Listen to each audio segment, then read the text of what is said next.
Hello, beautiful people, and welcome back to the ninth house. Today, I wanted to talk about the new moon that's happening in Gemini and the accompanying solar eclipse that is also occurring. These things are happening on June 10th, is a Thursday, Jupiter Day.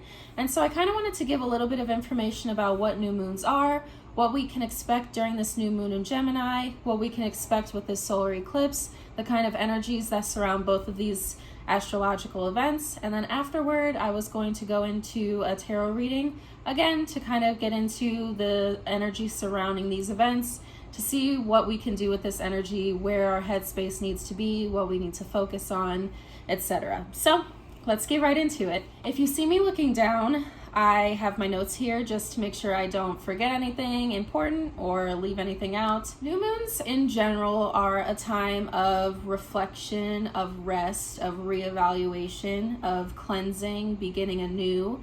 They are the opposite of the full moon, which is all about illumination, bringing things to light, vitality, a lot of energy, a lot of chaotic energy happens during full moons. New moons, on the other hand, are dark. This is when you cannot see the moon in the sky. It is a time of reflection, of rest, of going inward, of taking account of where you are with your goals, setting new goals. New moons are a good time for that as well. This new moon is happening in Gemini, and Gemini is a mutable air sign. Gemini is ruled by Mercury, which is the planet of our thoughts, our communication processes, how we think, how we interact with one another, our intellect, research, writing. All of these things have to do with Mercury. Mercury is currently retrograde, meaning that from our perspective on Earth, the planet appears to be moving backward in the sky. It's not really moving backward, but again, from our perspective, from our vantage point on Earth, it appears that it's moving in that direction. Retrogrades in general, doesn't matter what planet is retrograde, but in general, retrogrades are, again, a time of reflection, of going inward instead of projecting outward. During this Mercury retrograde, we are being called to reflect on whatever aspect of life or area of life Mercury is transiting through during this time, and that's dependent on what house Gemini is in your chart. We are also thinking about our thoughts surrounding it. Thinking about thoughts. That's Mercury retrograde in a nutshell, is reevaluating our thought processes on things, our way of handling things, our way of moving through different life cycles. So a lot of times people say during Mercury retrogrades that, exes will come back into your life and try to talk to you, people from past relationships or just past chapters of your life will come back and try to talk to you or rekindle some sort of connection with you. So that's something to keep in mind as well. Mercury retrogrades are also times of technological mishaps. A lot of people say, double check your emails, make sure there are no typos, don't really sign any contracts during these times, things like that. Things that require words or writing or communicating outwardly with other people. This is not really a good time for those types of things. So in general, retrogrades are just a time of going within, reflecting, reevaluating that specific area of life. And with the new moon also happening during this time in the same sign, in the same area of life, there's an even stronger emphasis for reflecting, reevaluating, going within. So solar eclipses are times of increased focus. It's pretty much the sun's energy on steroids. The sun in general, as it transits through the houses in your chart, illuminates different areas of your life. So for instance, if the sun is in your 7th house of marriage and one-to-one relationships, you will have more of your energy pulled to that area of your life. It doesn't mean that things necessarily will happen or begin in that area of life, but your attention will be drawn to it. With solar eclipses, you can expect to experience major overhauls in that specific area of life, wherever the solar eclipse is happening for you in your chart. These changes may happen suddenly, or they can happen gradually over the course of the next 6 months until the next solar eclipse. Eclipse seasons in general typically occur over a 6-month period, so the energy that they give off during this time can kind of continue to vibrate in your chart for the next 6 months. So if you don't experience anything like super profound or major happening in your life right now, that's not to say that nothing is going to happen. It's also not a guarantee that things will happen. Solar eclipses aren't always something major, but for the most part, you can experience some sort of mindset shift. You may start thinking about a new aspect of your life that you weren't thinking about before. You could be, like I said, drawn to a specific area of life that wasn't really on your minds before, or you could experience some sort of major overhaul in that specific area of life. So you could get into a new relationship if this is happening in your 7th house. If this is happening in your 2nd house of finances, you could experience some sort of monetary gain. If it's happening in your 4th house of home and family, you could move or suddenly feel the urge to move. So these things can happen, but it's not, set in stone. You still have free will. These astrological events happen differently for everyone, and it all depends on where you are in your life, where you are in a specific cycle, and how these things are playing out in your specific birth chart as well. I wanted to just give a quick rundown of the rising signs and where this is going to be happening for you in case you don't have easy access to your birth chart. So for Gemini risings, this will be happening in your 1st house of self. Taurus risings, this will be occurring in your 2nd house of finances and possessions. Aries risings, this will be in your 3rd house of daily communications, short distance travel, siblings. Pisces risings, this will be in your 4th house of home and family. Aquarius risings, this will be in your 5th house of creativity, of romance, of children. Capricorn rising, this will be in your 6th house of health and wellness, of illness, co-workers, subordinates, and pets. Sagittarius rising, this will be in your 7th house of one-to-one relationships and marriage. This is also business partnerships or any long-term relationship that is very dear to your heart. Scorpio risings, this will be in your 8th house of debt, taxes, of the occult. Libra rising, this will be in your 9th house of higher education, mentorship, teaching, learning, long distance travel as well. Virgo rising, this will be in your 10th house of career and ambition. Leo rising, this will be in your 11th house of community and networking. And finally, Cancer rising, this will be in your 12th house of the subconscious, of self-undoing, of your dream state. I also wanted to give a really quick disclaimer and say that it is generally highly advised by astrologers that if you are into spell work or manifestation practices, that you do not practice them during the time of an eclipse, the day of an eclipse specifically. In historic times, eclipses were seen as very malefic events. If you can imagine not knowing anything about the stars in the sky and then suddenly one day the sun goes black, I feel like you would be freaked out as well.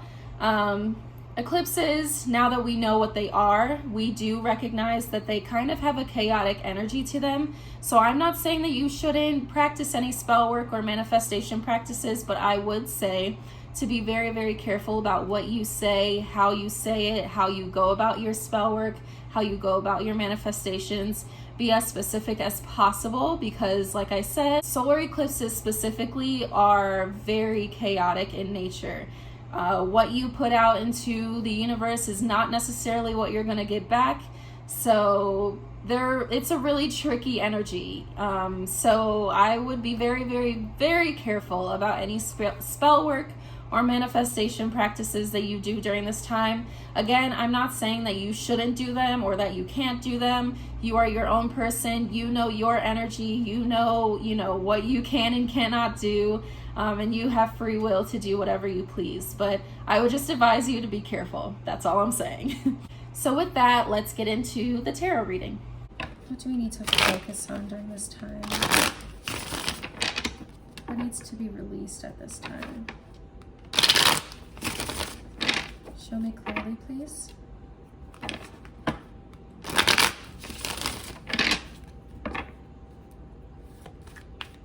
What do we need to reflect on at this time?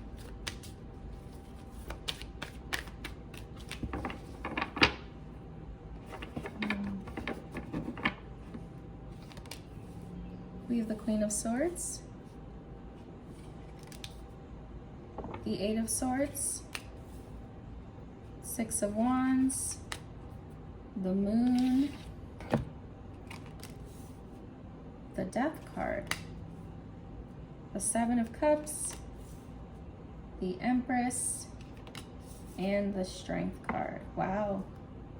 At the bottom of the deck, we have the Seven of Swords.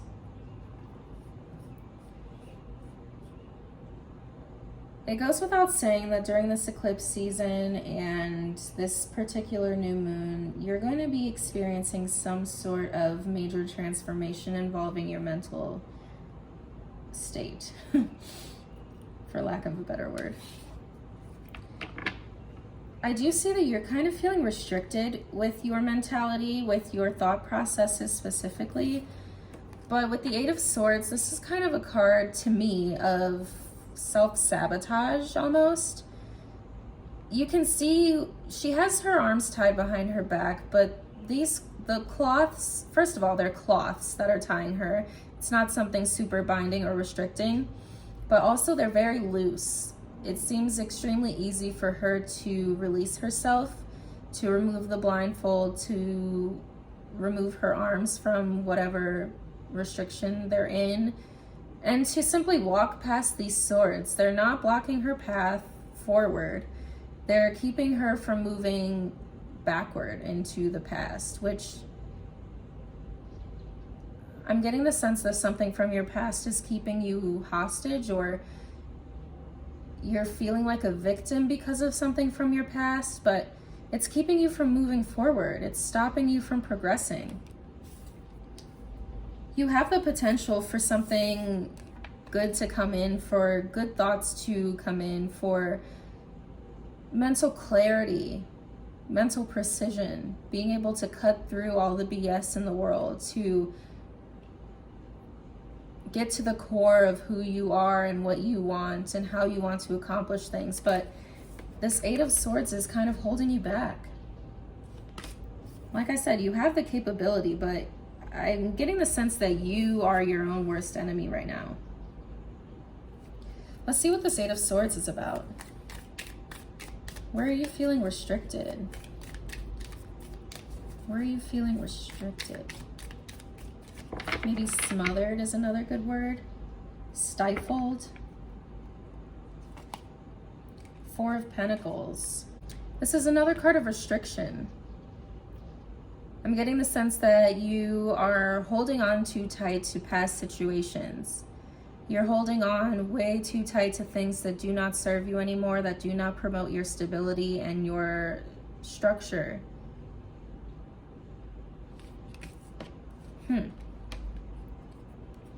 With the Six of Wands and the Moon card, though, I do see you moving past this. I see you reflecting very deeply on, what is causing you to feel this way and your steps to move forward. The Moon card, though, is showing a full moon. So something's coming to light. Something's being illuminated here. Some sort of dark, mysterious sort of emotion or some sort of trauma is coming to the forefront during this time.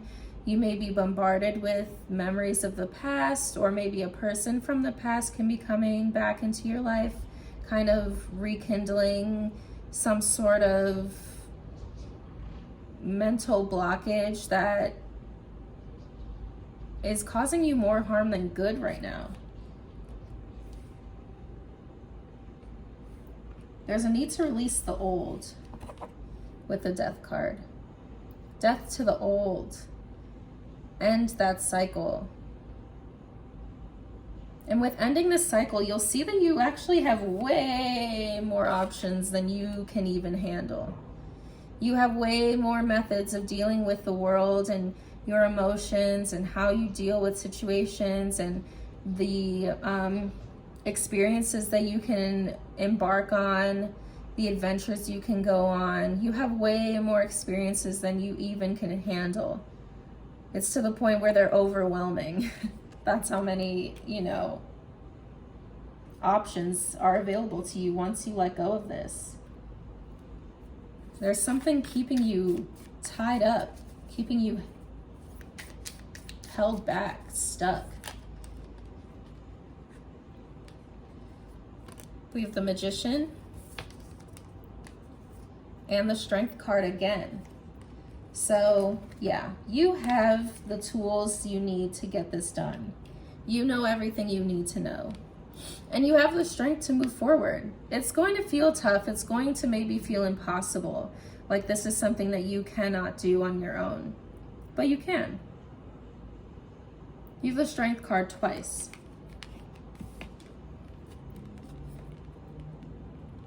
You have the ability to tame this beast within you. This beast that tells you that you're not enough, that your past is what defines you, that this is something you can't move past, that, you know, you can't move forward on your own. You don't know enough. You aren't good enough. You don't have the skills you need. You know, should wait until a better time. You have the ability to tame that beast. It's going to take time, and it's going to take a lot of self-reflection and maybe some realization that you are the one holding yourself back. It doesn't matter what you've been through in the past, not to discredit anything that may be, you know, traumatizing for you. Obviously, your feelings about that are valid, but it's up to you to move forward. The only one hurting in this situation is you. So you can continue to be stuck, to feel restricted in every sense of the word, or you can reflect and let go of whatever it is that's holding you back and step into the abundance that is yours.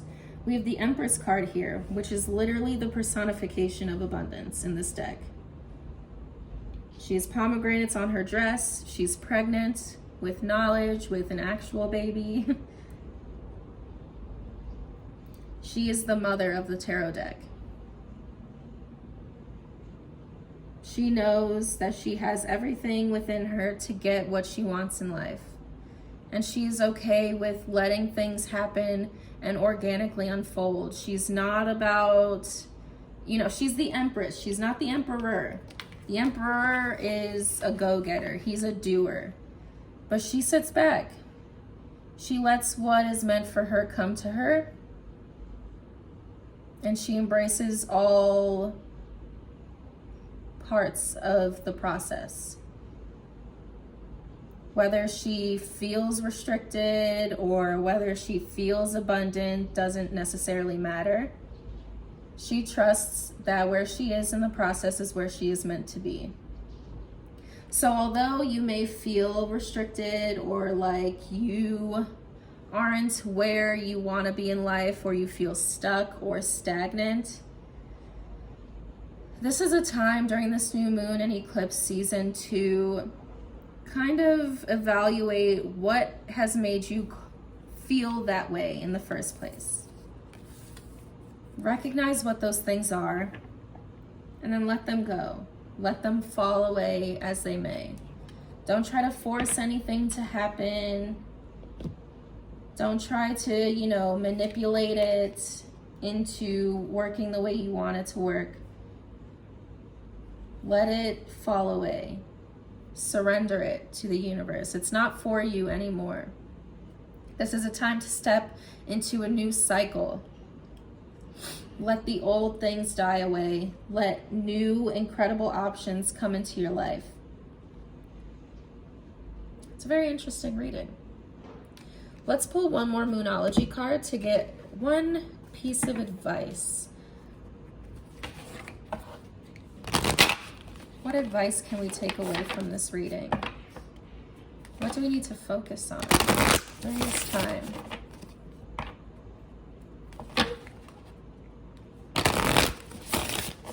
What do we need to focus on? What piece of advice do you have for us?